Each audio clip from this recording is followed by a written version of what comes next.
caminho quase sem pegadas, onde tantas madrugadas folhas serenaram. Era uma estrada, muitas curvas tortas, quantas passagens e portas ali se ocultaram. Não há nenhuma novidade que a colonização portuguesa do Brasil teve como suas principais características a submissão e extermínio de milhões de indígenas, assim como em vários outros países da Europa, como por exemplo a Espanha. Em 1500, os portugueses que desembarcaram na América, até então denominada como Novo Mundo, tomaram posse das terras, e logo em seguida tiveram os primeiros contatos com os indígenas, designados pelos portugueses como selvagens. Apesar dos historiadores chamarem essa relação de encontro de culturas, esse processo na verdade foi um desencontro de culturas. A concretização desse termo ganhou força em 1516, quando o rei de Portugal da época, Dom Emanuel I, enviou mais navios ao Novo Mundo para firmarem o povoamento e a exploração. Os indígenas tentaram resistência à tentativa de submissão e extermínio dos portugueses, mas seus esforços não obtiveram resultados. A partir daí, o desenvolvimento da colônia foi feito com a mão de obra indígena escravizada. Era uma linha sem começo e fim, e as flores desse jardim meus avós plantaram. A ideia de evolucionismo cultural surge no século XIX, quando a antropologia começa a ser considerada uma disciplina científica. A partir das contribuições de Herbert Spencer com o pensamento evolucionista e de Charles Darwin com as teorias biológicas da evolução, principalmente. É nesse contexto, de revolução industrial e imperialismo, que a teoria surge, muito devido à mentalidade etnocentrista dos europeus da época. Isso significa que se acreditava na existência de somente uma cultura humana, a correta, e todos que viviam fora dela precisavam ser civilizados. Dessa maneira, eram considerados diferentes estágios de evolução, que começavam na selvageria, passavam à barbárie e alcançavam a civilização por último, que era considerada a etapa mais avançada do suposto processo evolutivo. Algumas características dos selvagens seriam a anarquia, a caça, a ausência de religião e o incesto. A barbárie seria um meio termo, consistindo na presença da ditadura, agricultura, politeísmo e poligamia. Já a civilização é composta pela democracia, indústria, monoteísmo e monogamia. Além dessa teoria ser baseada no ideal positivista eurocêntrico, os critérios usados para determinar a evolução são extremamente contraditórios, levando em consideração que as famílias nobres europeias eram comumente incestuosos e que os países imperialistas estabeleciam governos ditatoriais na África e na Ásia. Era uma voz, um vento, um sussurro, relâmpago, trovão e A concepção de homem civilizado na nossa sociedade está relacionada com a inserção em civilização e vida urbana, citando cortesia e boa educação. Freud diria que o homem civilizado está longe de seu estado de natureza, renegando seus impulsos animalescos. A civilização, portanto, impõe sacrifícios à sexualidade e à agressividade do homem, que troca a parcela de sua felicidade por uma sensação de segurança, como lhe dizem o mal-estar da civilização.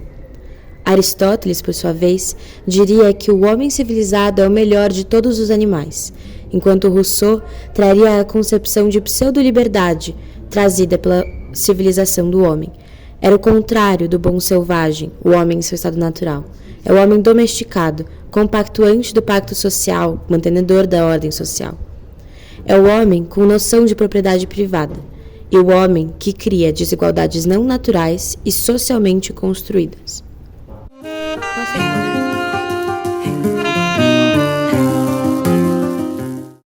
Nossa organização política como civilização, mais especificamente a organização política brasileira, provém de uma república federativa presidencialista, que constitui na associação de unidades territoriais dotadas de autonomia política, ou seja, a União, os Estados, o Distrito Federal e os municípios, que se vinculam e expressam nacionalmente à União, que é a entidade jurídico e política representativa da unidade nacional. O sistema é de controle para garantir o cumprimento das leis e da Constituição. Neste caso, Brasília é a capital federal. Há também a separação nos três poderes: o legislativo, executivo e judiciário. O legislativo cuida da elaboração das leis, expressando valores e vontade popular. Cabe ao Congresso Nacional exercer o poder legislativo em nível federal, composto pela Câmara dos Deputados e o Distrito Federal. é a democracia moderna representativa com sistemas eleitorais, cuja aplicação das leis cabe ao Executivo e a resolução dos conflitos das relações sociais, políticas e privadas, com base nessa lei, cabe ao Judiciário. Onde estará aquele passo tonto e as armas para o confronto? Onde se ocultarão? A própria concepção de Estado vai variar. Na filosofia, o Estado é o conjunto de instituições que mantenham um poder público em um território, com uma autoridade institucionalizada. Quando Marx e Engels se deparam com a concepção de Estado, as primeiras concepções que eles veem são a de Estado liberal e numa concepção democrática burguesa. Segundo a enciclopédia Treccani, com a palavra Estado, indica-se modernamente a maior organização política que a humanidade conhece. Ela se refere ao complexo territorial e demográfico sobre o qual se exerce uma dominação, isso é, poder político, que era a relação de coexistência e de coesão das leis e dos órgãos que dominam sobre esse complexo. Hobbes, porém, traria a ideia de contrato social trazida por Rousseau de uma forma um tanto quanto diferenciada. Diria que o contrato social é o Estado que revela o caráter mercantil e comercial das relações burguesas. O homem, no seu estado de natureza, jamais criaria um Estado que limitasse sua liberdade. Tal característica cabe, portanto, segundo Hobbes, ao homem civilizado. E o lampejo da luz estupenda que atravessou a fenda que tantos enxergaram. Os seres humanos são múltiplos. Cada povo da floresta tem o seu modo de vida, sua cultura, sua tradição, sua linguagem, seus rituais e suas experiências particulares, que definem sua identidade única. Segundo Daniel Munduruku, ao dominar a natureza, o homem ocidental pensa que pode chegar à felicidade.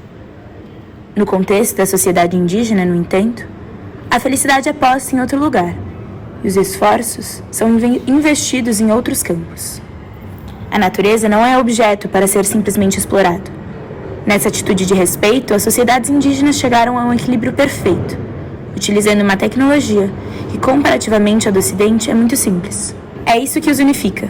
Unifica esses povos tradicionais.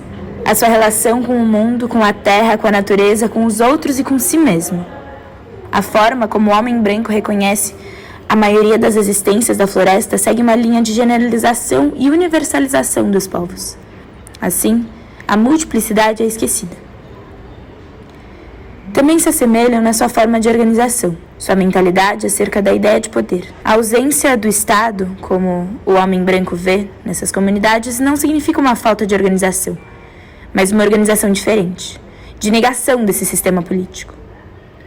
Existem chefes que ajudam a organizar essas comunidades, mas eles não têm um poder de coerção e não recebem um olhar de prestígio. Os outros habitantes não respondem a ele, mas em situações de conflitos é ele que deve intervir e garantir a harmonia entre todos. Essa mentalidade colonizadora é tão forte e tão presente que ela chega até a afetar coisas materiais, como, por exemplo, o reflexo dela na produção e plantação de milho.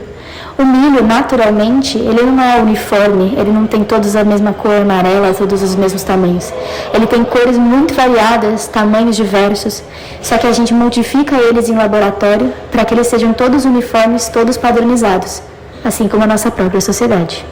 Se eu pudesse só por um segundo rever os portões do mundo que os avós criaram. Um exemplo de população indígena da Amazônia são os Yanomamis.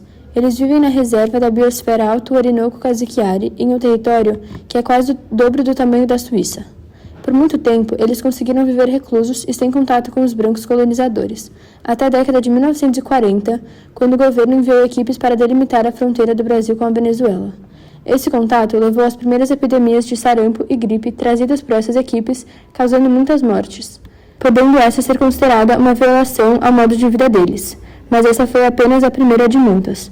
Um exemplo de desrespeito e violação contra essa população, assim como de muitas outras que habitam o território amazônico, é o garimpo ilegal.